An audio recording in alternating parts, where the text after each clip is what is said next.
Ready? Good morning. My name is Ann Brown. I'm the treasurer of the governing board for the rec centers of Sun City West, and I want to welcome you to the Budget and Finance Committee meeting on Tuesday, the 17th of May. We have a quorum present today with one member, Anita DeGumbia, who is not with us. She is, I think, doing something fun in the Midwest right now, so probably water skiing. Yes, thank you, Gary. We do have a quorum, as I said, and Kathy Lindell is going to be our secretary today, our rotating secretary. I would like to ask for review of the minutes from our most recent meeting, which was April 19th. Those have been distributed. Are there any changes, additions, corrections? Hearing none, have consensus to accept the minutes as written.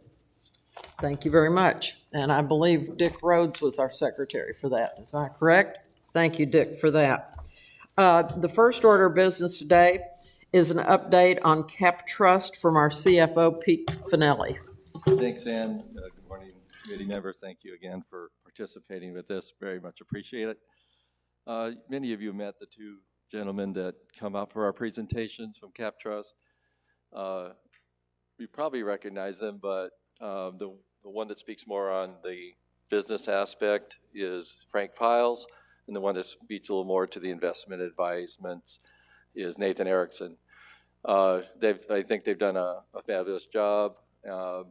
Frank Piles alerted me about 2 weeks ago that he has a business of his own that requires him to commit full time to, so he is departing Cap Trust.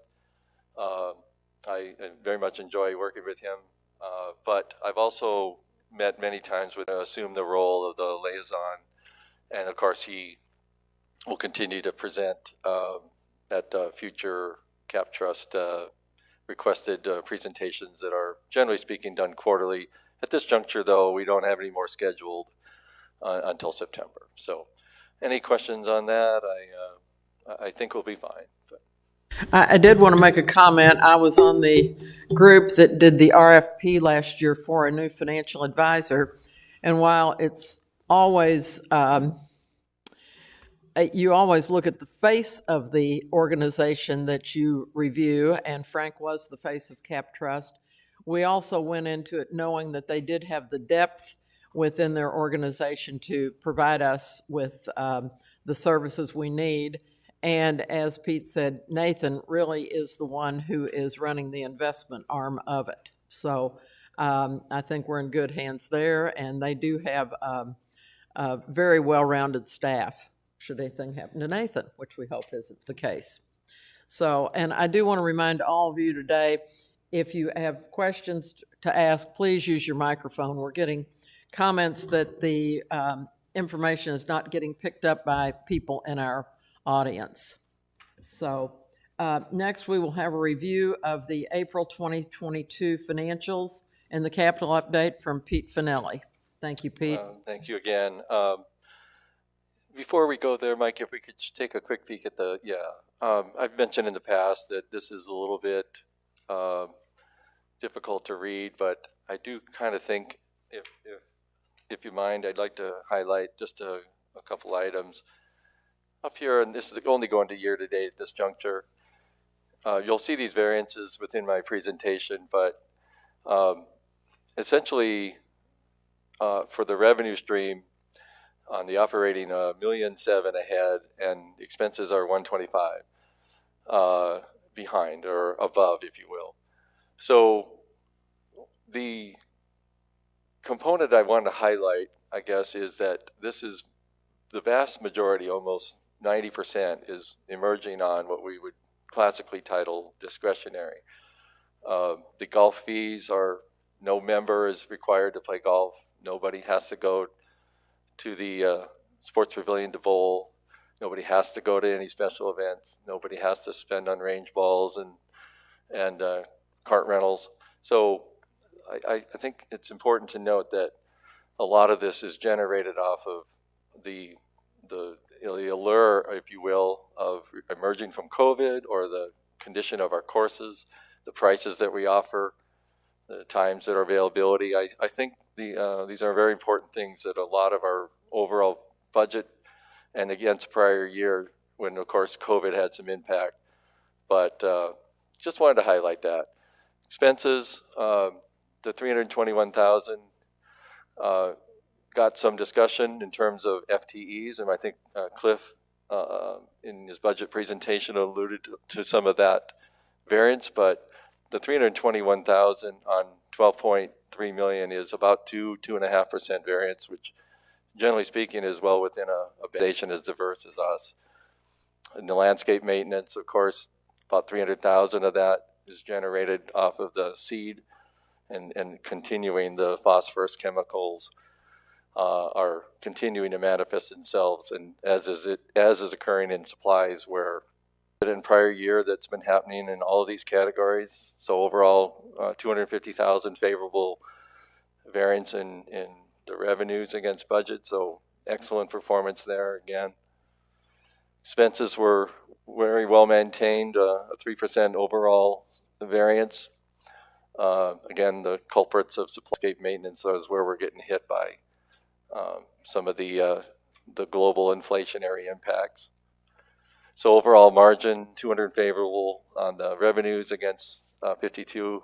So just about 200,000 favorable variance input. So a good month. Moving to year to date, again, I won't highlight these. I mentioned them a lot earlier. $1.7 million up on revenues. The same thing I mentioned on expenses, within about a 1% overall expense bandwidth. And so overall year to date margins, $1.7 million up on revs, down about by policy directs towards the reserve funds at the end of the year. So you'll see in a second that we're getting hit in some of the other areas. So this is very beneficial to the association. I brought this slide up with Cliff's help last month. Nice to see another month added. The 5-second version is that blue line, or the gray line above it is our actual operating margin.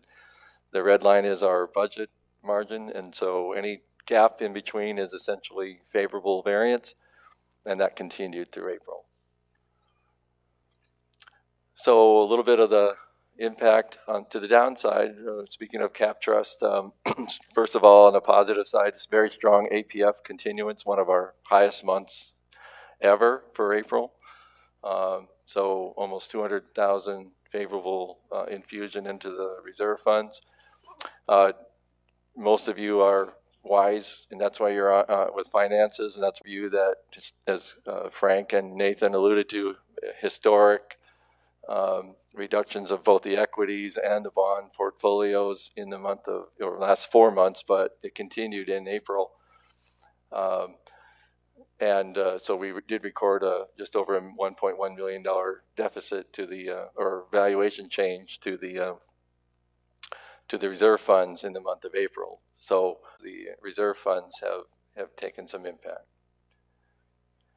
Year to date, the APFs have been about a $1.2 million excess, and I'm going to present a slide here in a sec as part of our educational series to take a deeper dive into various aspects of the income statement.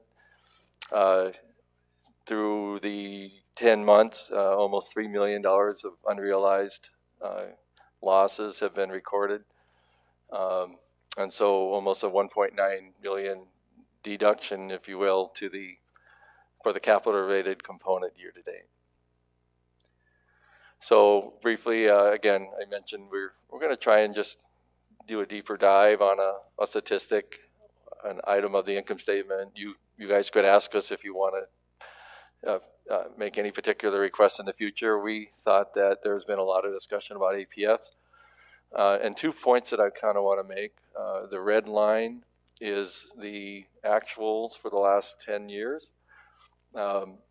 And then in the last 2 years, I think there's a lot of factors that may be going into it, but the last 2 years were showing just outstanding APF activity. reflecting in my opinion, a very strong interest in the community, good value, low interest rates until recently. People maybe selling off their equity either in the state already or from other states and are flocking here.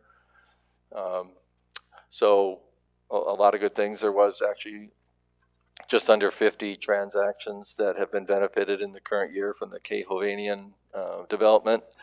So So what does the green line represent? The green line is our budget for next year. And I do believe that the three factors that we communicated in our budget presentation, elevated interest rates, they're now double what they were in the last 6 months.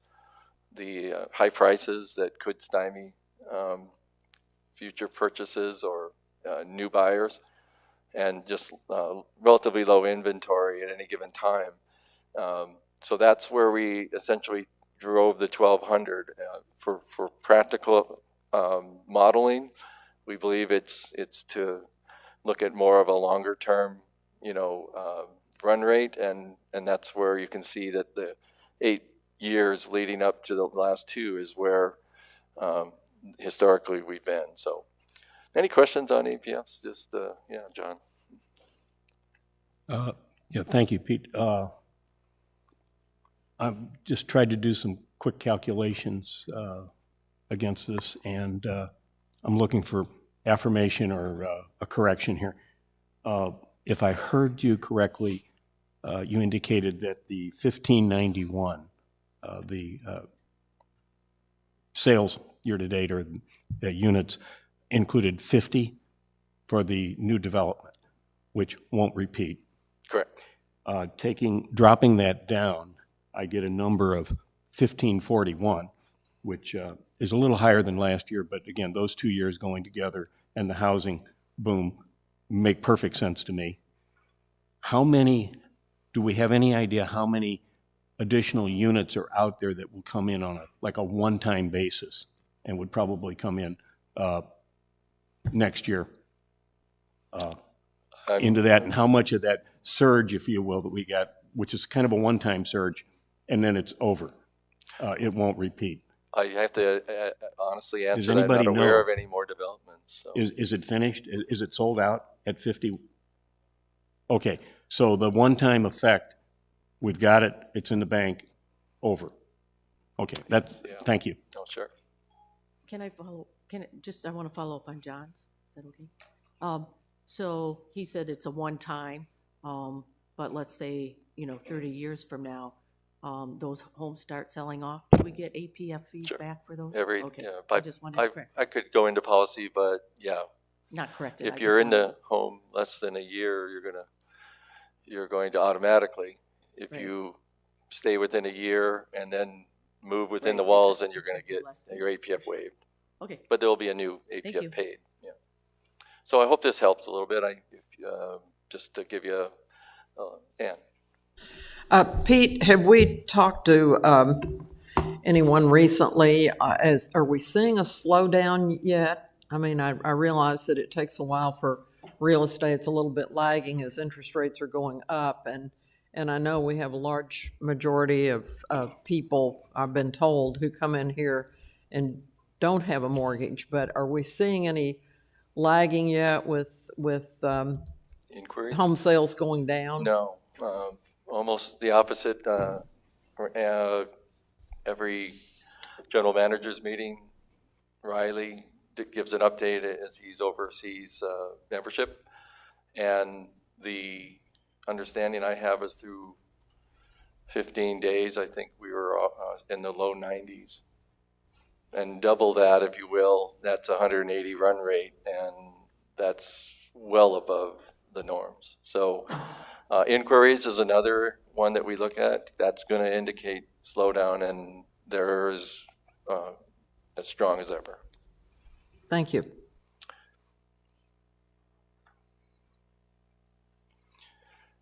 So then lastly, the overall, taking the operating and the capital related component together. So we did have a downtick of almost 733,000 in the month of April, mostly due to the valuation change. And year-to-date, operating margin, $1,600,000. Capital rated down to 1.9, and so a negative 300 against the budget with 2 months to go. And I'll speak a little bit more to the impact that these items have within the reserve funds in a second. With any questions on any of this? If not, I'll move to the capital. So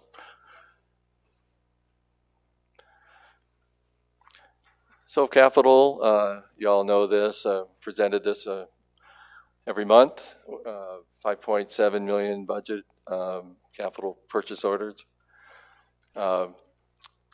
Overall, we've issued about 5.2 million, of 4.8 of that has been on the current year. We closed out a few more items. 1.3 million of purchase orders have been executed, paid for, and added to the fixed asset system. Upon that, there's been about 116,000 realized savings. We have 10 items that at this juncture are looking more and more like they're going to be encumbered. But that's a pretty low number of items out of probably 150 that the governing board approves. Quick update on our allowances. I think we added a few more dollars into the CC&R renovation. That falls under the changing demographics.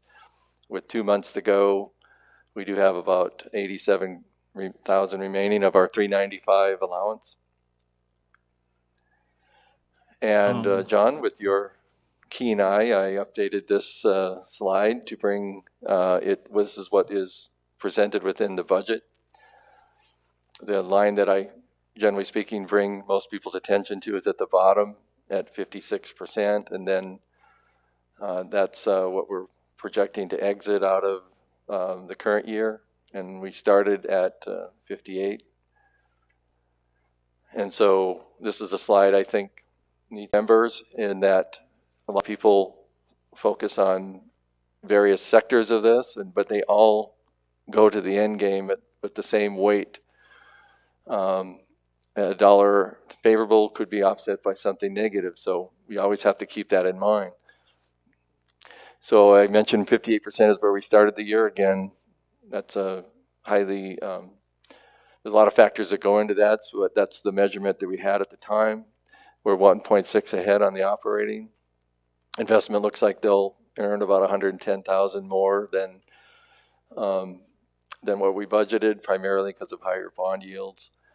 And the APFs, as we just talked about, are through 10 months very, very favorable.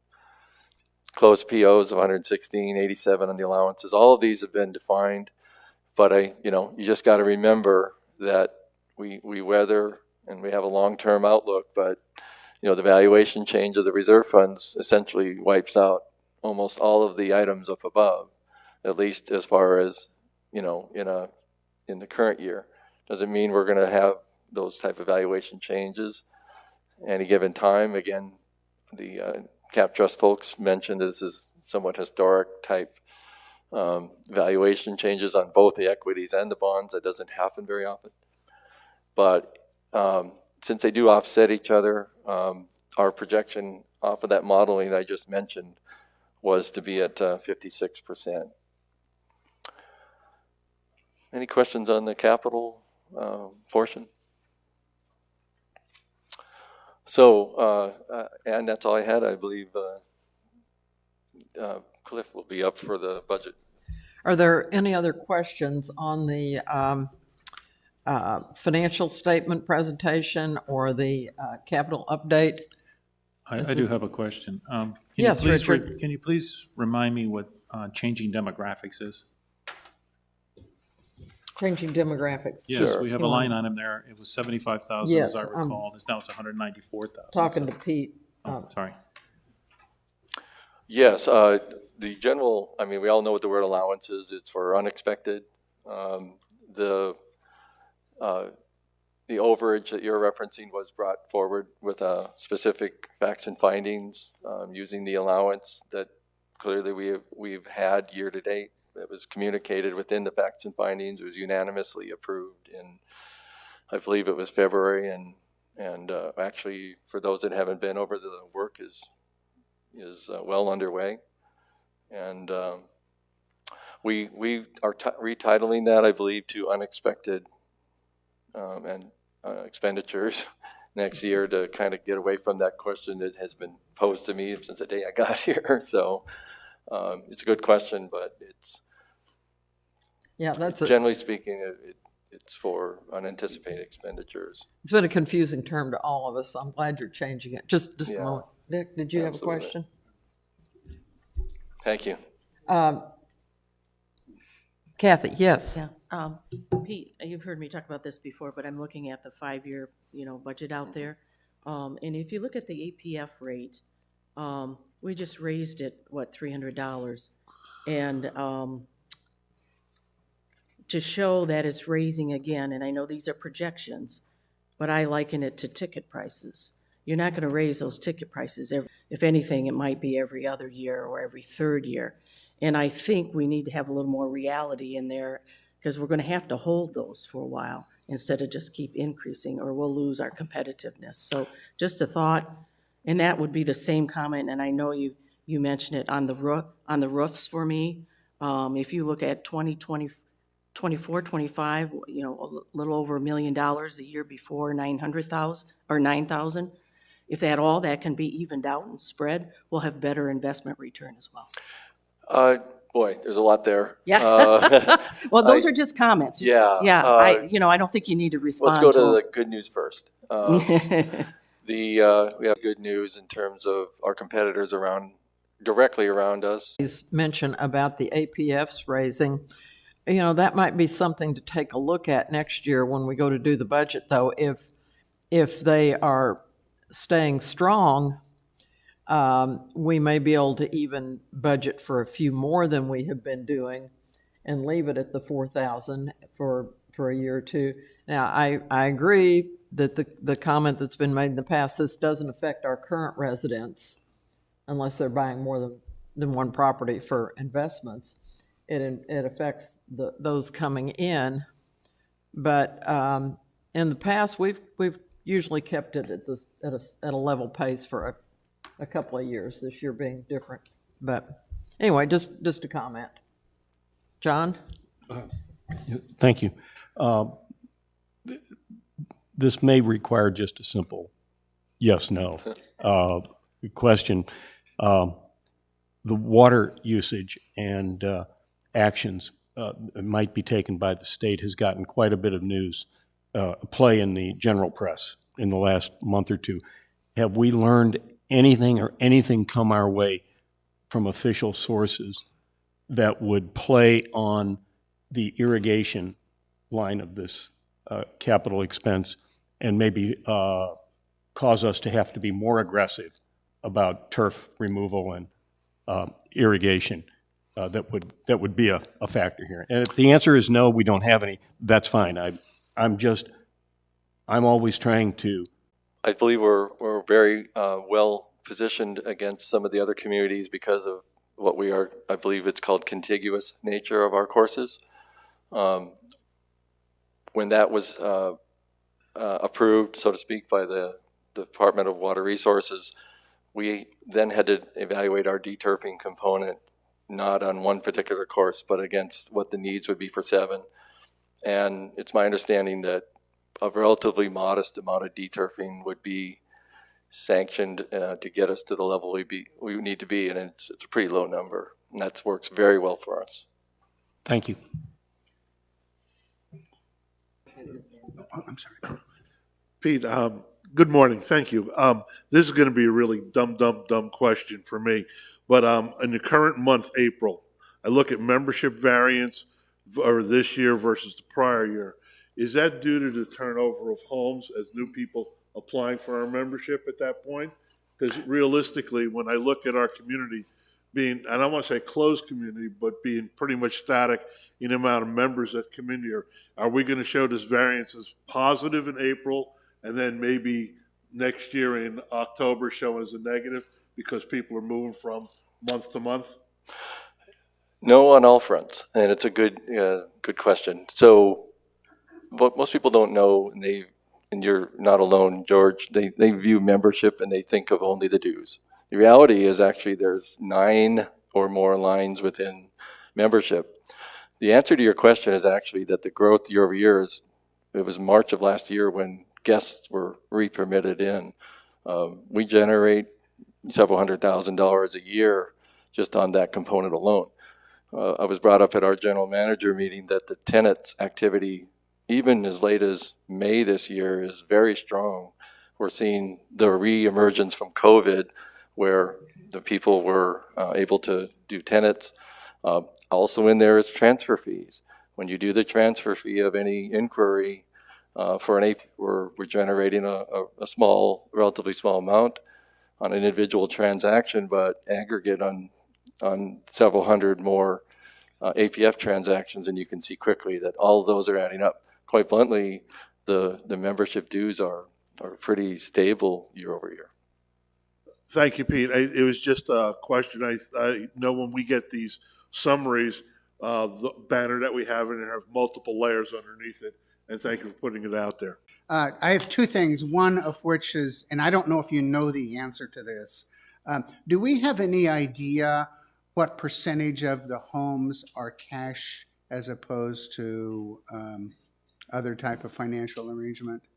I don't, but Okay. general comments is that it's becoming higher, It's becoming what? a higher number. Yeah, yes. that's right. So that kind of leads me to the next thing, and that's on the APF.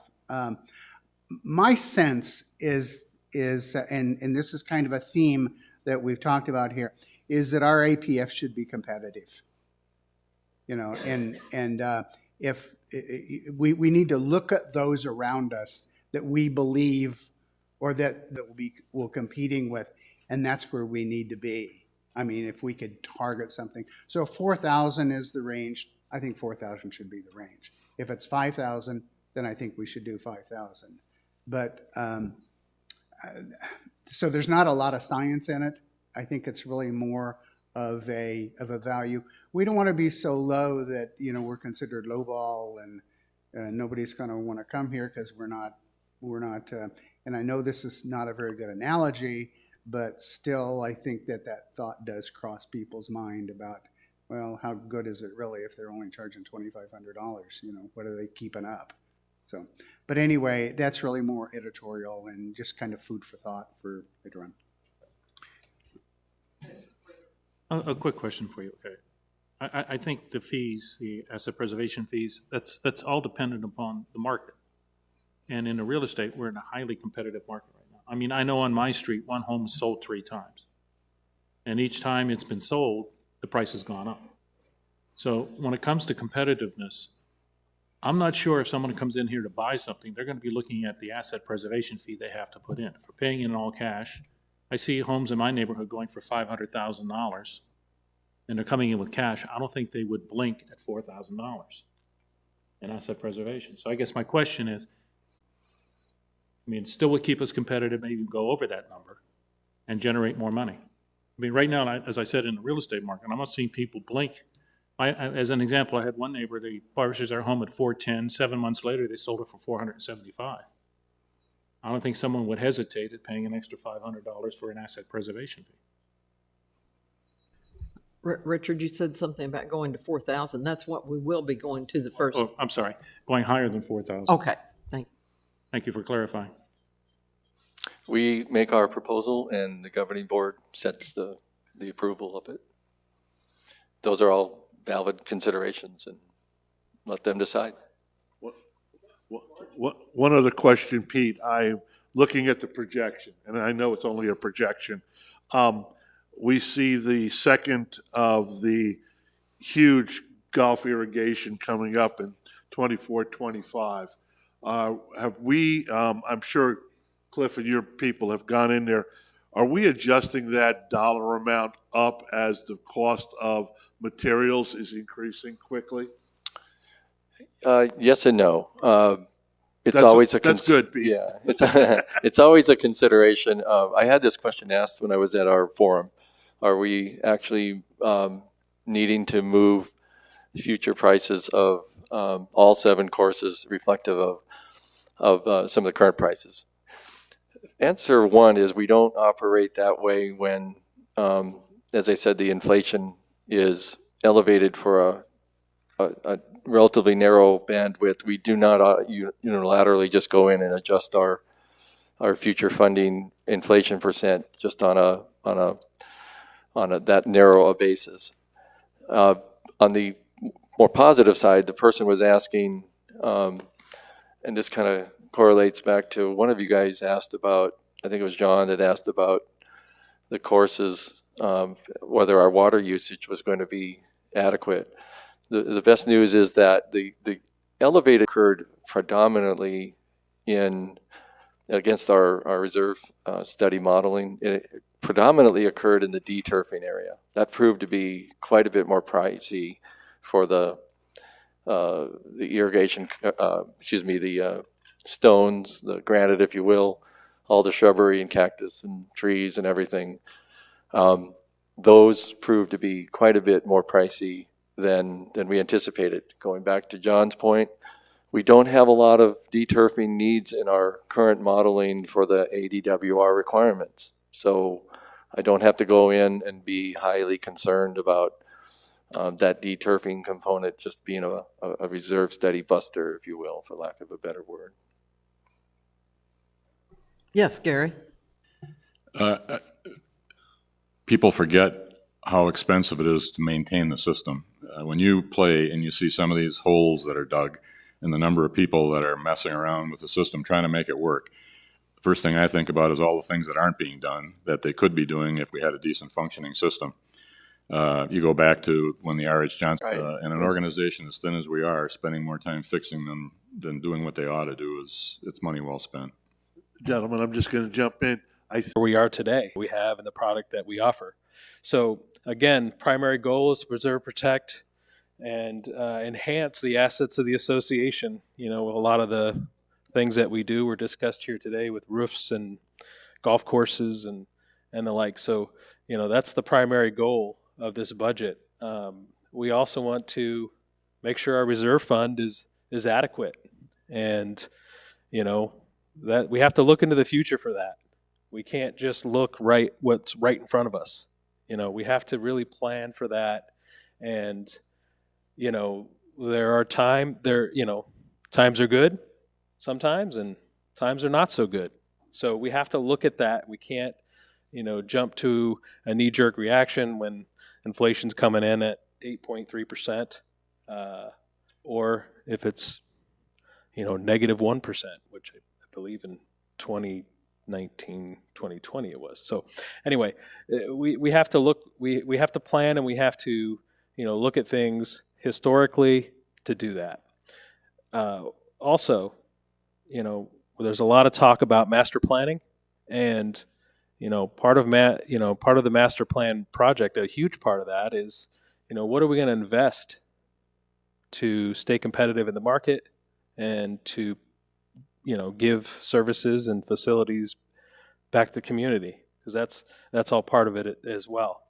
And then, you know, again, talking about a little bit, Gary touched on a little bit about maintaining the standards that we have, you know, and how do we do that? What's the best way to do that? Invest in a capital repair to make sure that that team of maintenance workers is out there, you know, working on things that enhance and keep the standards of the association. So the foundation to our budget, and I like to continuously drive that home because it really is important, especially when we talk about, you know, what we offer here.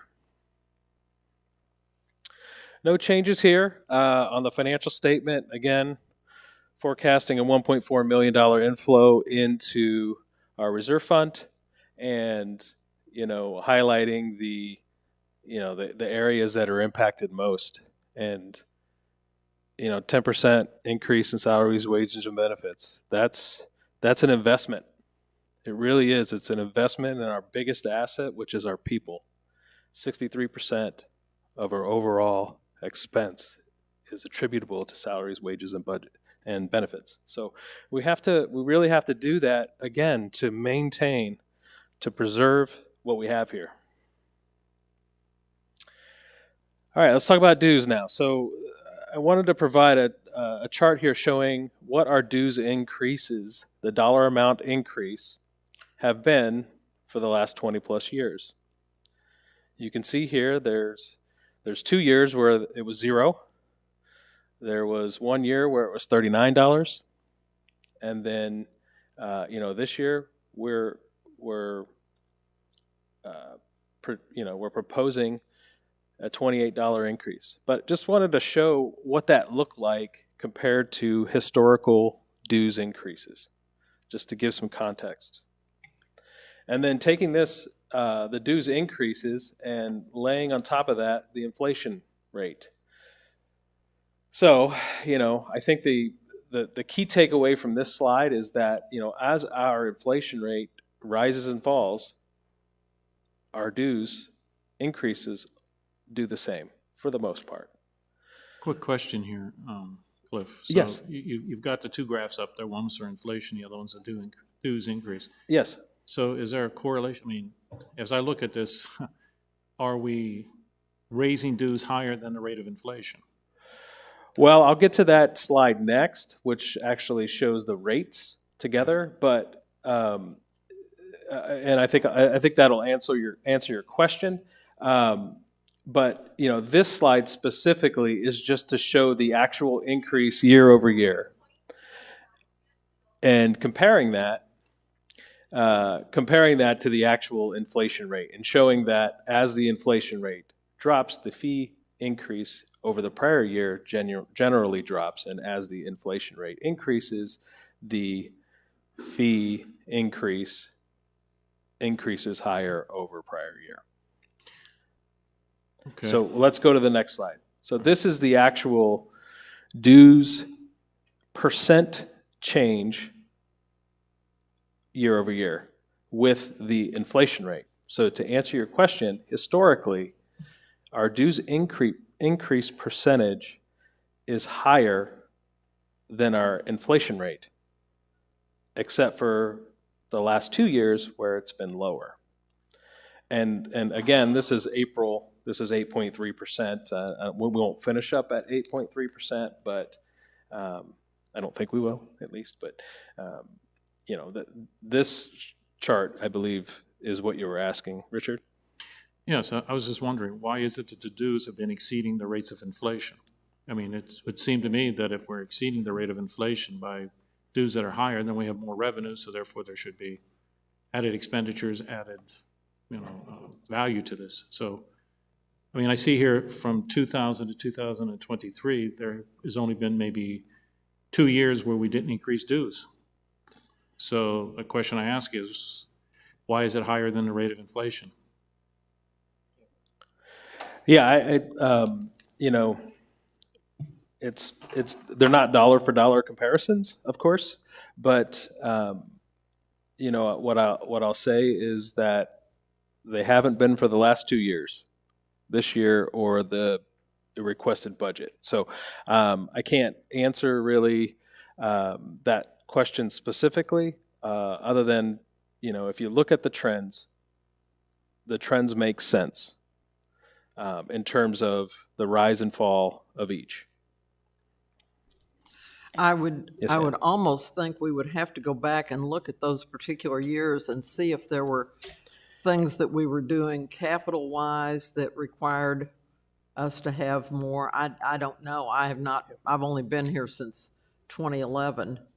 And so those years in the early 2000s, that's what that would have been without going back and looking at actually what was going on in our community. I can be in agreement, but I'm looking at like 2020 during the COVID, we're still higher than the inflationary rates. No, yes. So I guess if I was having the community stand in front of me saying, why are you increasing the rates higher than the rate of inflation, particularly in a period when people probably weren't using it, I would like to have an answer for them, a rational answer that says this is why we did it. And right now we're asking to increase the dues again. And so I guess my question is, like, selling it to the community, why are we increasing it to those rates? You do realize we did not have an increase last year, Right. I realize despite that. what inflation was. Right. And I think it's pretty hard to to gauge with 2020 because it's just, it's It's gonna be a an weird anom- year. I mean, yeah. It's going to be an anomaly in the books for a long time. But that's just editorial comments. John, did you want to say something? One question and two suggestions. Cliff, this is good. Okay. First one, are you using the CPI for Yes. inflation? Okay. And then what might make the graph a little more telling is it jumps up from 2021 there. It bypasses the skipped year. If you had a 0 in there as another data point, I think it would. Oh, I got you. Yeah. The year you skipped, especially in color, it would show up. Our black and white copies here don't depict that quite as well.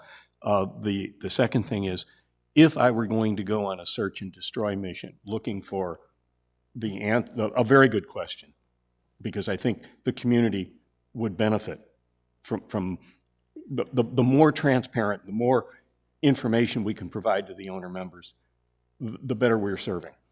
So I would look for new services and new things that we are doing that maybe have significant costs. I'm thinking back to the credit card usage on memberships. It's a simple thing we do. Yeah. It helps, it's convenient for the members, but there's a cost there that wasn't there before. There are probably any number of enhancements in the golf world and in those things that just kind of get lost. Yeah. Because they're one here, one there. They get lost. But I mean, if either we're paying the people a lot more and accelerating their pay because of the labor market, and you don't get any more work out of them. Right. It's just labor is more expensive, and then there's new services. I'd be looking in nooks and crannies there, and if you could find some of those, I think everybody would be better served. And it's not a criticism at all. Sure. It's just a helpful suggestion, I hope. Thank you. Gary? I guess it begins and ends for me with a 40-plus year community and the kind of things that have to be done to maintain the standards that we've grown to accept and expect. I was surprised at the workshop last week when Cliff presented this. Not a comment was made. It was kind of understood that the world is going crazy and we got to follow the lead to get things done. And I would hasten to mention that when 20 people show up for the general manager's presentation of this budget, you have either two things: a community that doesn't care or one that has the confidence that people are doing the right thing, and I would opt for the second. Yeah, thank you, Gary. And also what to consider is the industry that we're in. We're in the service industry, and the service industry is hit hardest by. It has been hit hardest when you look at inflation and the cost of your people cost, and then petroleum-based products, all these repairs and maintenance, the subcontract work, all that stuff, all of those services are usually hit harder during inflationary times. Cliff, I want to ask a question, and I'm not sure if you've been here long enough to answer this, and it's a bit awkward, but what I'm really interested in is, what was the premise of the discussion last year when we had this about raising dues or not raising dues? Was there anything that would be remarkable or that was convincing, short of the fact that we came up with a decision that no increase was necessary? But I'm sure there was some smoke in the room about that discussion as well. So can you shed any light on that for me? I was not here. I've heard some discussions, but it'd probably be better for Pete to talk about those things. And so I'll defer to him.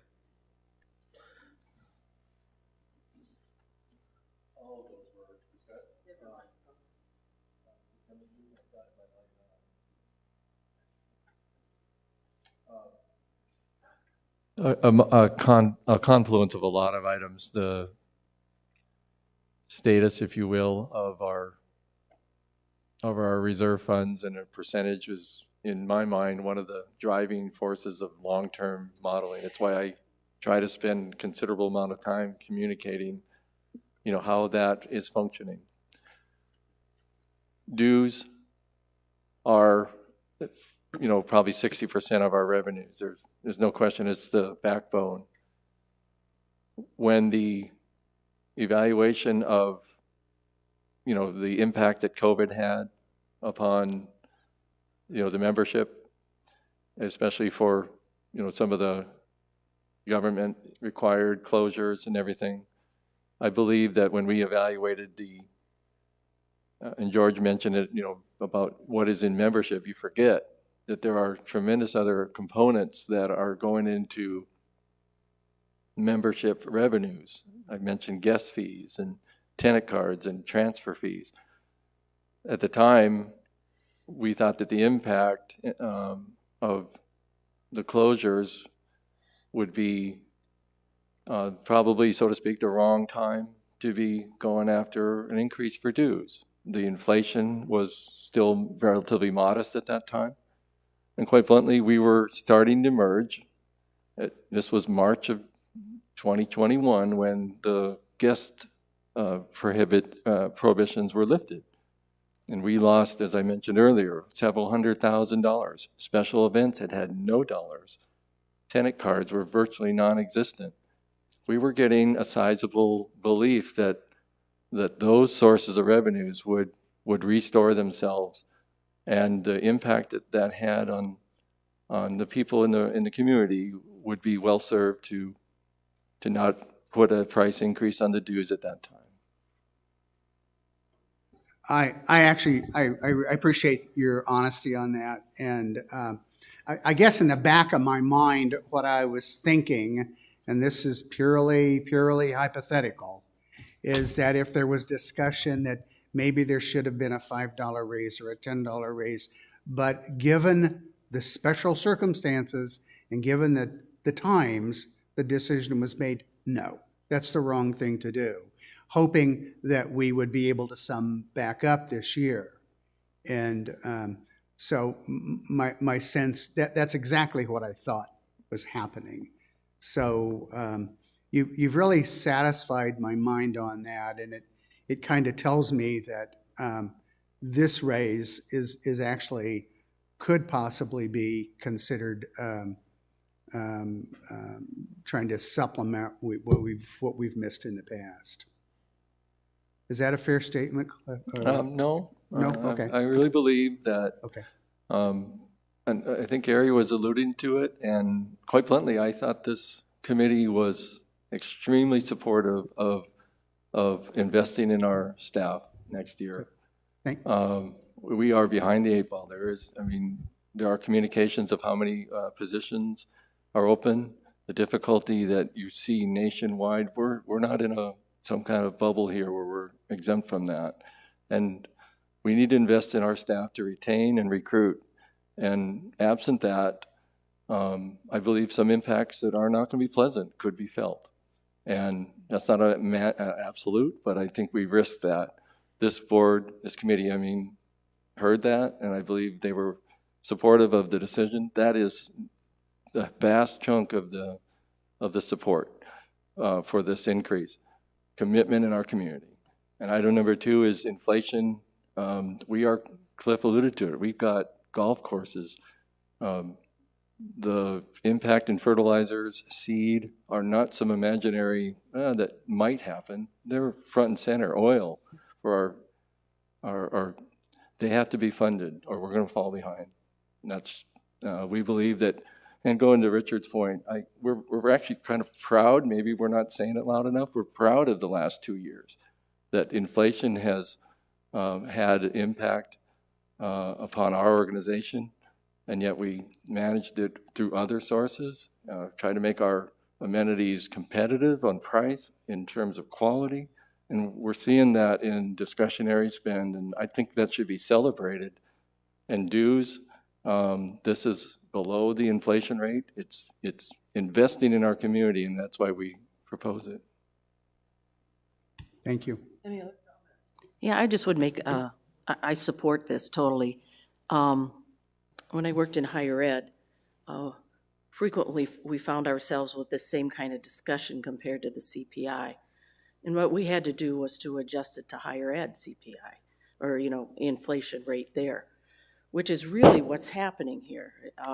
63% of the budget is employees. And so I think it's misleading, to be honest, this way, because you do get down into this kind of discussion. So the inflation is in employees, and at least 10 million of our budget usually goes to capital projects, which is another huge increase in materials, labor, supplies, which we know. And then the comment that we're in a service industry is right on as well. So I think we need to figure out how to kind of wrap that in. If higher ed were to compare themselves to the CPI, they'd never raise tuition, which is probably a good thing, but, but you had to look at it a little bit differently.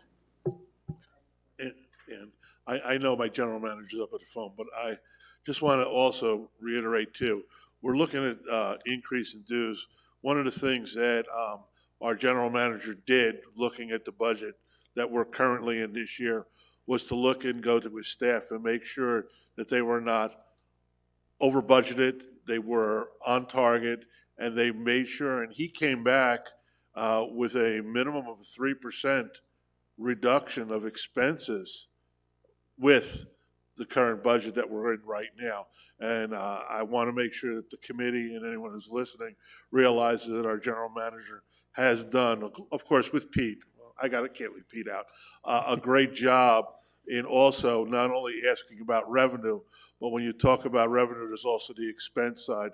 And the expense side, when you look at an inflation rate of 8 or 9% that's out there, currently, the work that they did last year, the due diligence of looking for a 3% reduction has come back, and it really marries the numbers up very correctly. Thank you. I know my general manager's up on. Thanks, Bill.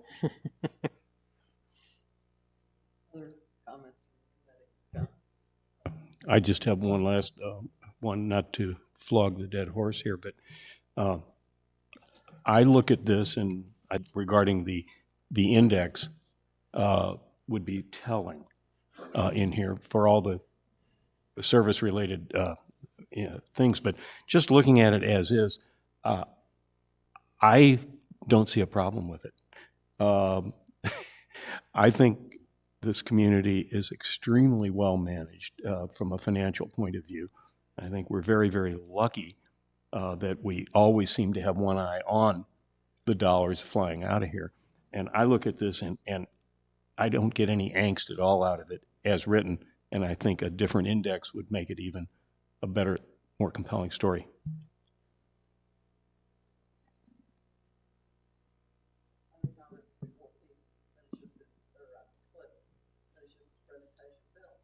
Thank you, Ann, and good morning. Sitting in the back listening, I appreciate your comment, Richard, and just sitting back there thinking what passed by in 2020 that may have made a difference. And I think one of the big slides that we typically show during our forums, or whether we're talking to the Torch Academy and just trying to explain how we operate, you all touched on it, right? We are a very, very large organization, service-oriented, and the vast majority of our budget is related to our staff. And then the second largest piece of that pie are our utility facilities and all of these. But those are the expenses, really, by and large, that take up everything that we do. And that really kind of speaks loud for us.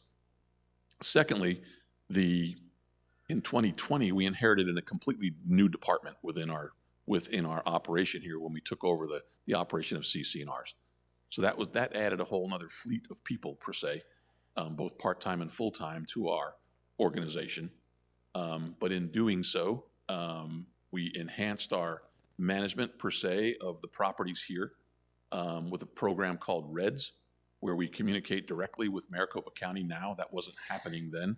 So inheriting that division and implementing that REDS program turns that into almost a positive for us. And so that was very, very good, but it does show up in our overall expenditures. So those are the two things. Just sitting back here, I'm really kind of what was employed then that may have jumped that particular budget, but that's kind of where we're at. And as we sit here today, I mean, we're looking at down the road and the governing board to make a favorable recommendation to approve this situation as far as the annual budget goes. We're hoping to get a favorable recommendation again from the B&F committee today to kind of move that along. But I am, as are you. I mean, you see the news every day, and you go grocery store shopping, and you go buy whatever you buy. Things are more expensive today than they were months ago. Look at a plane ticket. Look at the price of eggs, the price of milk. Everybody's feeling it. I got an email yesterday telling my cell phone just went up $1.35 a month for every line that I own. So those expenses are going up. We're very sensitive to the amount of dues that we're representing here. Yeah, $28 a month, $28 annual, $8 a month is an impact. But can we survive without it? I mean, I'm not going to say no. There's some spending within that budget that could it be postponed? Certainly. But we still walk down the trail very proudly, like Mr. Finelli talks about.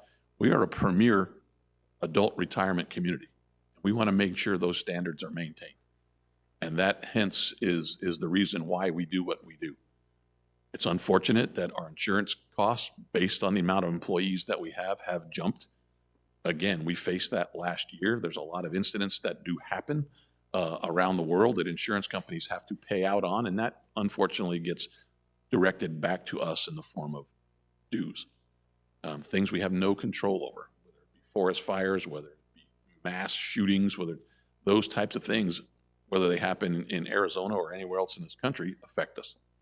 And so the 20% bump in those with another 15% bump coming, those all play into how we get to the bottom line as far as what we're really proposing. So those are some of the things, again, on this operating side of the budget that I just wanted to make sure we all know and touch on moving forward. But anyway, appreciate all your support, and any questions, I'd be happy to help answer.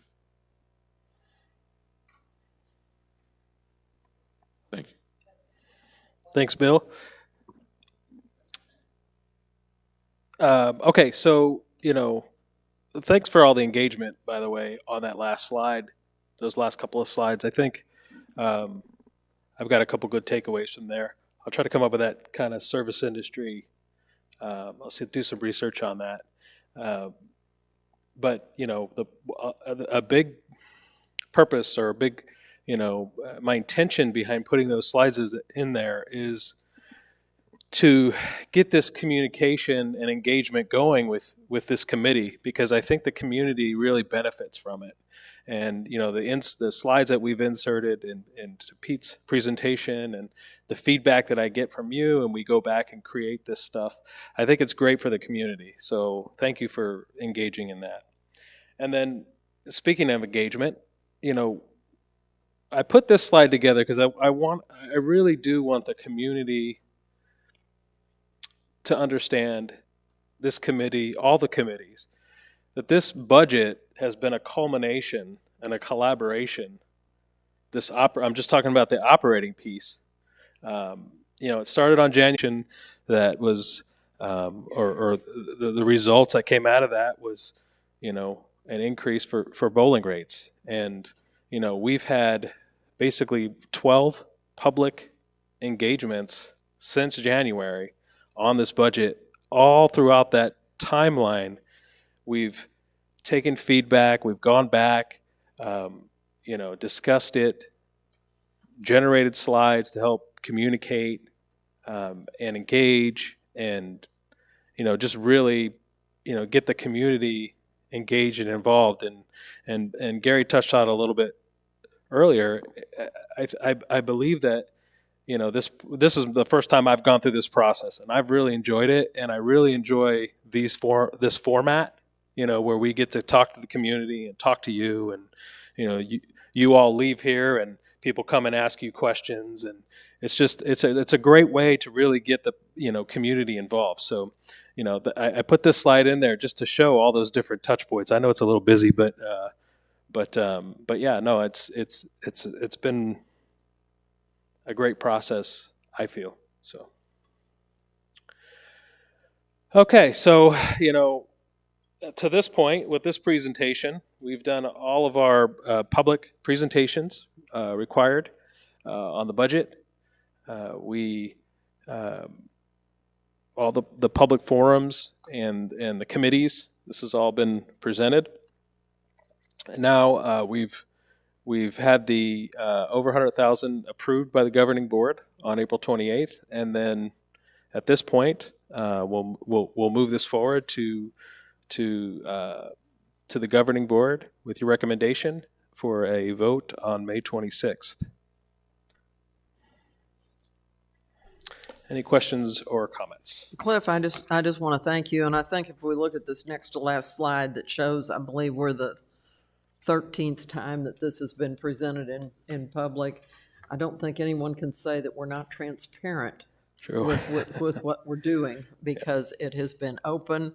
Gary took the words out of my mouth. With the budget forums, people either don't want to speak up or they feel like we're on the right track. And when you have so few people come out to those things, come to things, I think we must be doing some things right. That doesn't mean we're going to please everyone. We're not bacon, but I do think that we are not bacon or avocados. It smells good. It But- tastes good. I mean, what's wrong with bacon? You're right. But we are being very open with this, and I applaud Cliff for both listening as comments have been made, and this committee has just been dynamite this year. You all have not sat back and just said, yeah, whatever, but you've spoken up and you have really given good feedback, and you've been critical at times, but I think you've been very good in your comments. And I'm going to call on Mr. Schwind, who has his hand raised.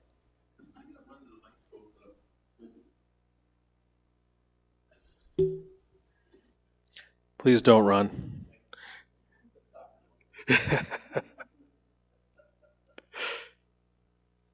But to touch on what you were talking about regarding these engagements, and Mr. Bozak was talking about the 20 or so folks that attended the forums, the hardworking gentleman in the back of the room, making sure this is available to any and all on YouTube.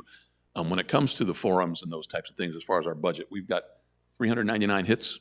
So, I mean, what they do in providing that information to our owner members is a very positive thing. And so any kind of feedback that you were getting or we're getting or the governing board's getting is all good stuff. And the fact that many people are actually paying attention to that, I think, is a very good sign. Thank you. Sorry. Okay, thank you. Next up on our agenda, CFO Pete Finelli is going to give us an end-of-the-year presentation on the 100,000 and plus capital projects. So I thank you. A little bit of background, real briefly. The capital budget, we all know, is a governing board is presented, and then they approve the items. Many of you know this, but if you're not familiar with it, we don't require by our own policies that by June 30th, all of these projects have to be completed. Our policies allow us to encumber an approval over, and that's why the capital funds have a line item within the modeling for how much was carried over. We actually have that as part of our annual fund transfer between the operating and the reserve fund. So just to highlight, and there's still a small amount of unknown on a few of these projects. So what I did was take the budget presentation a year ago for any of the items over 100 grand and inserted an actual / projected, and then effectively either a savings or an excess. And for the first item, one of our more material ones is over, I can't remember the exact amount, but I believe 50 or so vehicles and golf maintenance equipment. We've had we still actually, with the supply chain, I don't know how many of you know this, but we issued POs on all 50 or so maintenance items back in July. I'm not sure any of them arrived until November. They're still trickling in, one or two here or there. When we did mowers, proved to be, they were, again, it comes back to, I think Gary was saying, we're always evaluating the need, and the governing board approved amount for mowers was blank amount, and our golf maintenance guys went and said, no, I think we can actually go with the model, and I think 5 or so of them were about 10,000 less. We're doing that. I think you got a lot of conscientious people doing that all the time. One of the biggest items has this encumbrance that I was talking about. So first of all, it's not a transparency thing, but last year the budget for these 3 items on the far left here, design, pump station, and mainline, were approved for $865 aggregate dollars, but we never approved any individual line item. And so I talked with Todd, Patty, and this is how we broke it out as far as how we wanted to proceed with these 3 items. Good news on virtually all fronts. The design work was put out for an RFQ. Gary Brawley was awarded the contract, and to date, there's been about $5,000 less expended than we anticipated. Pump stations, especially with some of the supply chain, we were quite concerned about that, but a $380,000 allowance. The 280 is what we actually got for a bid price, and we're moved forward with nice savings there. The main line is probably the most favorable of all, or at least goes back to, again, consideration for your dollars as owner members.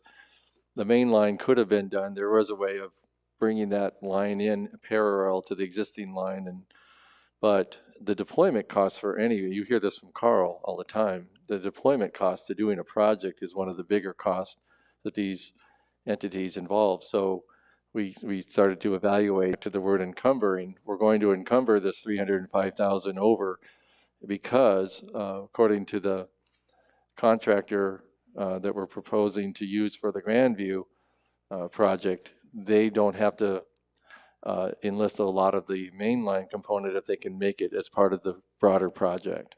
And I will wait and see if anything comes out of our board meeting at the end of May. It will be a week from Friday, May 26th. I anticipate we will not meet in June, but I have not officially canceled our meeting. So if anyone is not going to be available in June, please send it to me in writing because I'll forget it. So I'll be available on phone. So, and yes, and let me know if you need to be available by remote, if we would have a meeting. Thank you. Kat? Yes, I want to thank you, Ann, because I think you've done a stellar job and in managing the issues and the conversations and the discussions. You've been top-notch in that, and want to thank you. And Gary, you may be coming back. Maybe I'll be coming back. But this committee's been a good committee. I like the idea that we delve down into some tough conversations and issues. I think that's a good thing. And we've learned a lot over this past year, and I want to thank you for your outstanding leadership. Thank you. Actually, I want to do the same. Ann, you've provided some incredible leadership, and I really appreciate this. I've only been on this committee about 6 months, but I've been very, very impressed with it. I think Gary said it very well. I think that it's a very committee that is not afraid to ask tough questions, and they do it with the right spirit that for information, so they can process it and make what they believe is the best decision for our community. So I look forward to next year's BNF committee, and I'm honored to have the privilege to chair that. Thank you. Thank you. John? My comments would be redundant. I just agree with everything that's been said so far. Thank you. Well, I want to recognize you. I've dealt with a lot of executives, but you're one of the best. You've done a very good job. I think that it's been a privilege working with you. I'll probably apply for the committee for next year. It's been a good committee. We're able to have hard discussions and yet remain polite. I wish the rest of our political structure had the same, congeniality. And I congratulate you and wish you luck in your next endeavor over there. And there are no words that can describe how lucky we are to have you as chair of this committee. Your foresight and your perseverance on tough issues have been second to none. And I want to thank each one of the members on this committee for the support they give the community on that one, because it's important. The other comment that I'd love to think is to touch what it has 12 open forums for discussion and talking about the budget day in and day out. And do we all like some things that go on? No. But the opportunity is there to not only have a voice in it, but to ask the questions about it, of not just how come you're doing this, but why and where does the thought process is. And that speaks highly, like Gary has said, and I don't think we should put that in writing, Gary, about how we are well managed. And I appreciate that. And I do thank you for your service.